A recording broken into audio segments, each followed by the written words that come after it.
Halo semua, kembali lagi di perkuliahan daring seminar akuntansi bersama saya Nilam Kemala. Pada pertemuan kali ini, kita akan membahas turunannya Activity Based Costing alias ABC. Udah pada tahu dong sama sistem costing ABC? Tapi saya yakin belum banyak yang tahu tentang adiknya ABC ini. Nama adiknya adalah TDABC alias Time Driven Activity Based Costing. Oleh karena itu, yuk kita pelajari adiknya ABC ini. Tanpa berlama-lama, yuk kita mulai aja. Oke, ready? Let's go! Jadi, setelah mempelajari materi ini, teman-teman diharapkan dapat menjelaskan keterbatasan ABC, memahami konsep TDABC, dan memahami persamaan waktu TDABC. ABC ini pertama kali diperkenalkan tahun 1980-an. Saat itu, ABC memperbaiki permasalahan yang ditimbulkan oleh sistem penghitungan biaya secara tradisional, atau biasa yang kita sebut traditional costing. Teman-teman masih ingat kan komponen penghitungan dengan metode tradisional? Ya, biaya bahan baku, biaya tenaga kerja, dan biaya overhead. Nah, sejak penggunaan tenaga kerja diminimalisir dan perusahaan lebih banyak beralih ke mesin, alokasi biaya untuk biaya overhead meningkat. Kenapa? Karena biaya tenaga kerja langsung berkurang, tapi biaya yang muncul karena penggunaan mesin meningkat dan dialokasikan ke biaya overhead. Nah, sejak tahun 1980-an itulah sistem tradisional costing tidak lagi merefleksikan keadaan keuangan perusahaan yang sebenarnya. Kenapa? Karena berdasarkan hasil survei, pelanggan atau lini produk yang memberikan keuntungan hanya sedikit lebih banyak daripada yang tidak menguntungkan. Oleh karena itu, ABC sepertinya menyelesaikan permasalahan pengalokasian biaya yang tidak tepat pada tradisional costing. Caranya, dengan menelusuri biaya tidak langsung dan biaya pendukung ke aktivitas yang dilakukan oleh perusahaan yang mengkonsumsi sumber daya tersebut. Kemudian menetapkan biaya aktivitas ke objek biaya seperti pesanan, produk, dan pelanggan. Nah, dibandingkan dengan nilai yang ditawarkan oleh ABC, ternyata tidak semuanya bisa menerima ABC. Beberapa perusahaan gagal untuk mengadopsi ABC atau mengabaikan ABC karena perusahaan tidak mampu beradaptasi dengan perubahan yang radikal.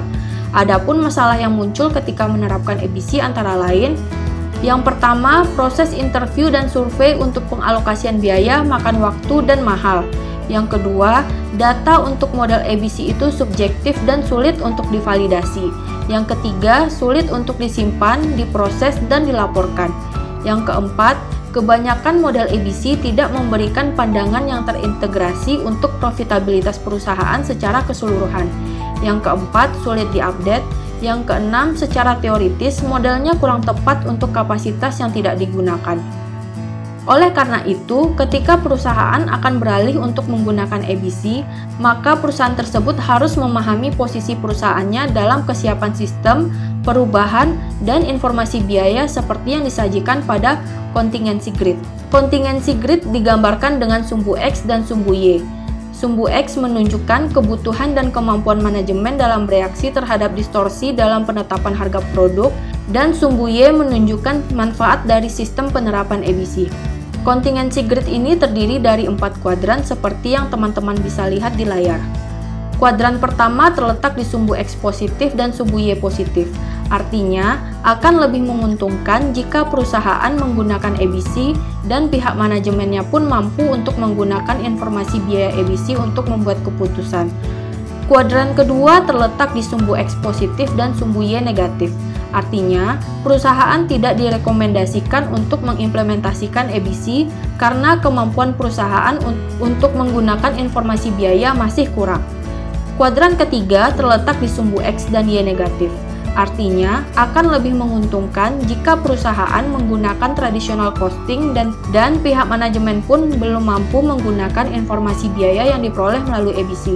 Mereka hanya mampu menggunakan informasi biaya yang diperoleh melalui metode tradisional costing dalam membuat keputusan. Kuadran keempat terletak di sumbu X negatif dan sumbu Y positif. Artinya, ABC dapat direkomendasikan dalam jangka panjang. Contohnya, perusahaan yang sudah menggunakan teknologi canggih. Permasalahan yang muncul, many companies abandon activity-based costing because it did not capture the complexity of their operation. took too long to implement, and was too expensive to build and maintain.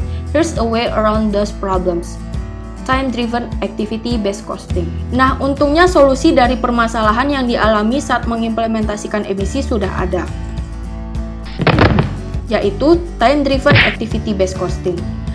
Penemunya adalah Kaplan dan Anderson. TDABC menyederhanakan proses penghitungan biaya dengan cara mengeliminasi interview dan survei karyawan dalam mengalokasikan biaya sumber daya ke aktivitas sebelum dibebankan ke objek biaya.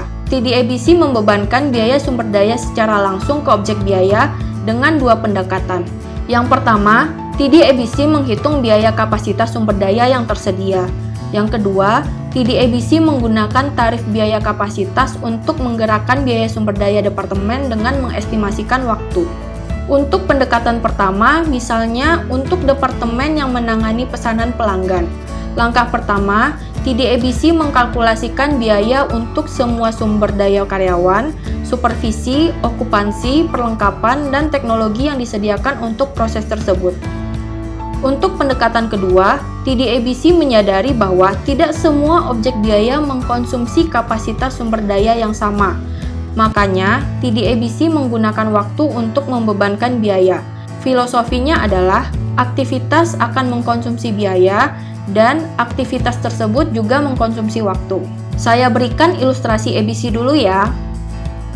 ABC dimulai dengan wawancara supervisor dan karyawan suatu departemen untuk mengetahui aktivitas-aktivitas apa saja yang mereka lakukan. Ternyata, departemen itu melakukan 3 aktivitas, yaitu memproses pesanan pelanggan, memberikan informasi dan melayani komplain, dan memeriksa hutang pelanggan. Langkah selanjutnya, tim interviewer akan menanyakan estimasi waktu yang mereka butuhkan pada aktivitas tersebut. Tim interviewer tidak bisa memvalidasi jawaban subjektif karyawan kecuali diberikan waktu untuk observasi pada ketiga aktivitas tersebut.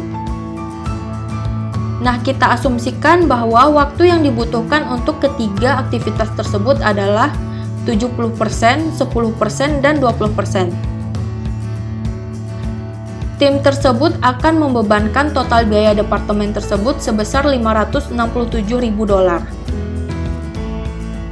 Kemudian, mereka akan mengumpulkan data jumlah aktual atau estimasi kerja untuk aktivitas tadi. Ternyata ada 49.000 pesanan pelanggan, 1.400 pelanggan yang butuh informasi, dan 2.500 pelanggan yang hutangnya harus diperiksa. Satu lagi, tim tadi membuat asumsi untuk membuat analisisnya jadi simpel, yaitu semua pesanan membutuhkan waktu yang sama untuk diproses. Semua pelanggan yang butuh informasi dilayani dengan waktu yang sama, dan setiap pelanggan yang butuh dicek hutangnya membutuhkan effort karyawan yang sama. Pertanyaannya, apakah mungkin? Tapi sebelumnya kita hitung dulu rata-rata cost driver. Untuk proses pesanan pelanggan, persentase waktu yang dibutuhkan adalah 70%, sedangkan biaya yang dibebankan adalah 70% dikali 567.000 dapatnya 396.900 dan jumlah cost drivernya 49.000. Kemudian, tarif cost drivernya kita peroleh $8,10 per order. Begitu juga untuk penghitungan selanjutnya. Nah, tarif cost driver itulah yang digunakan dalam sistem ABC untuk membebankan biaya terkait dengan aktivitas tersebut. Sekarang saya ilustrasikan TDABC. TDABC menghilangkan tahapan pendefinisian masalah dan kebutuhan pengalokasian biaya departemen untuk beberapa aktivitas yang dilakukan perusahaan. TDABC menghindari survei yang mahal, memakan waktu, dan subjektif. TDABC menggunakan persamaan waktu yang secara langsung dan otomatis membebankan biaya sumber daya ke aktivitas yang dilakukan dan proses transaksi.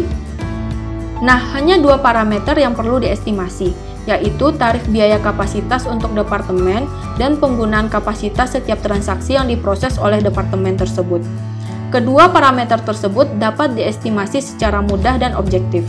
Untuk menghitung tarif biaya kapasitas atau capacity cost rate, caranya adalah tarif biaya kapasitas sama dengan biaya kapasitas yang tersedia dibagi dengan kapasitas sumber daya praktikal yang tersedia. Biaya kapasitas yang tersedia pada perusahaan sebesar $567.000 per bulan. Untuk mengestimasikan kapasitas praktikal, TDABC mengidentifikasi kuantitas sumber daya. Asumsikan departemen mempekerjakan 28 karyawan belum termasuk supervisornya. Setiap karyawan rata-rata bekerja 20 hari per bulan atau 60 hari per kuarter, dan setiap harinya mereka bekerja 7,5 jam. Setiap karyawan bekerja selama 450 jam atau 27.000 menit per kuarter. Tidak semua waktu yang dihabiskan di kantor untuk bekerja secara produktif. Karyawan di departemen ini menghabiskan waktu 75 menit untuk istirahat, training, edukasi, meeting, dan lain-lain. Maka, kapasitas praktikalnya untuk setiap karyawan adalah sebanyak 22.500 menit per kuarter atau 27.000 dikurang 60 hari kali 75 menit. Dengan jumlah karyawan sebanyak 28 orang, kapasitas praktikal departemen itu sebanyak 630.000 menit.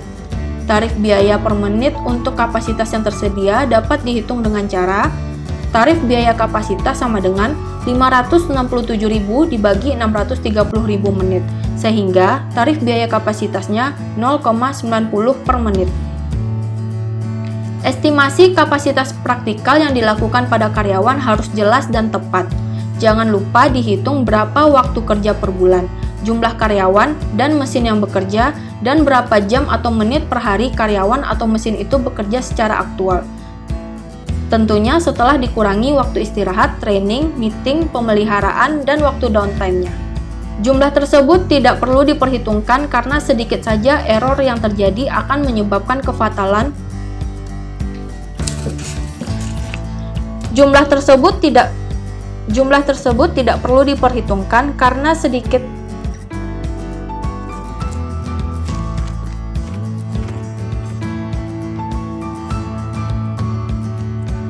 Jumlah waktu istirahat tersebut tidak perlu diperhitungkan karena sedikit saja error yang terjadi akan menyebabkan kefatalan dan error akan terdeteksi pada saat terjadi hal yang tidak diekspektasi atau melebihi kapasitas. Estimasi kedua yang dibutuhkan adalah waktu yang digunakan untuk melakukan setiap pekerjaan. ABC konvensional menggunakan aktivitas sebagai driver, sedangkan TD-ABC hanya menggunakan estimasi waktu yang dibutuhkan untuk melakukan setiap aktivitas. Estimasi waktu dapat diperoleh dengan observasi langsung atau dengan interview. Nah, sekarang kita hitung tarif cost drivernya untuk 3 jenis aktivitas tadi. Aktivitas pertama, proses pesanan pelanggan, unit time-nya 8 menit, dan tarifnya $7,20. Untuk pelayanan informasi, waktu yang dibutuhkan 44 menit dan tarifnya $39,60. Dan untuk kegiatan memeriksa hutang pelanggan, waktu yang dibutuhkan 50 menit dan tarifnya $45. Nah, berdasarkan tarif per aktivitas, kita bisa menghitung konsumsi waktu karyawan untuk melakukan 3 aktivitas tadi dengan cara 8 dikali jumlah pesanan yang diproses ditambah 44 dikali jumlah pelanggan yang membutuhkan informasi ditambah 50 kali jumlah hutang yang diperiksa. Maka untuk proses pesanan pelanggan diperlukan totalnya 392.000 menit dan total cost-nya $352.800. Untuk perhitungannya teman-teman bisa lihat di layar. Nah, analisis TD-ABC ini menunjukkan hanya 92% kapasitas praktikal yang digunakan. Angka itu diperoleh dari 578.600 dibagi dengan 630.000. Berdasarkan penghitungan dengan ABC, ternyata ABC overestimate biaya yang dikonsumsi aktivitas karena distribusi biayanya berdasarkan survei, yaitu sebesar 70%, 10%, dan 20%. Sedangkan waktu aktual yang dikonsumsi sebesar 67,7%, 10,6%, dan 21,6%. Dengan menghitung secara spesifik waktu yang dibutuhkan untuk melakukan suatu aktivitas, perusahaan memperoleh perhitungan yang valid tentang biaya dan dapat melakukan efisiensi untuk setiap aktivitas yang tidak digunakan. TD-ABC sangat membantu memprediksi masa depan. Misalnya, untuk periode selanjutnya, jumlah pesanan pelanggan diekspektasi sebanyak 51.000, jumlah pelayanan informasi sebanyak 1.150, dan jumlah pemeriksaan hutang pelanggan sebanyak 2.700. Seperti perhitungan kita sebelumnya, kapasitas praktikal ketiga aktivitas itu antara lain $7,2 per pemesanan, $39,60 per pelayanan, dan $45 per pemeriksaan hutang. Perhitungan ini bisa digunakan secara real time untuk membebankan biaya ke setiap pelanggan ketika aktivitas tersebut terjadi. Yuk coba kita hitung dengan ekspektasi waktu kasus kedua. Nah, di sini kita peroleh kapasitas tidak digunakan sebesar 36.400 menit atau $32.760. Perhitungan tersebut menunjukkan waktu yang dibutuhkan untuk melaksanakan 3 aktivitas tersebut dan biaya sumber dayanya. Selanjutnya, manajer dapat mereview kapasitas yang tidak digunakan sebesar 32.760 dan menentukan tindakan-tindakan apa yang perlu dilakukan untuk mengurangi biaya agar kapasitas tidak digunakan itu mendekati nol atau meningkatkan pertumbuhan perusahaan agar kapasitas yang tidak digunakan tersebut dapat dipenuhi. Nah, sebagai kesimpulannya, TD-ABC ini sangat cocok diimplementasikan oleh perusahaan yang aktivitasnya sangat beragam. Kenapa? Semakin banyak aktivitasnya, semakin tinggi kapasitas praktikal yang dibutuhkan, tapi ternyata makin besar pula kapasitas yang tidak digunakan. Sebagai jalan keluarnya, perusahaan tersebut membutuhkan persamaan waktu agar waktunya lebih mudah dikelola. Sebagai contoh, untuk aktivitas pesanan pelanggan, mungkin terdapat beberapa subaktivitas yang bervariasi seperti yang pertama, apakah pesanan tersebut diterima melalui telepon, fax, email, atau secara langsung? Yang kedua, apakah pesanan tersebut untuk satu jenis produk atau untuk beberapa jenis produk? Yang ketiga, apakah pesanan tersebut merupakan pesanan untuk dalam kota, luar kota, atau luar negeri? Saya berikan contoh, misalkan penerimaan pesanan standar membutuhkan waktu 4 menit. Jika menggunakan telepon ditambah selama 5 menit dari waktu standar.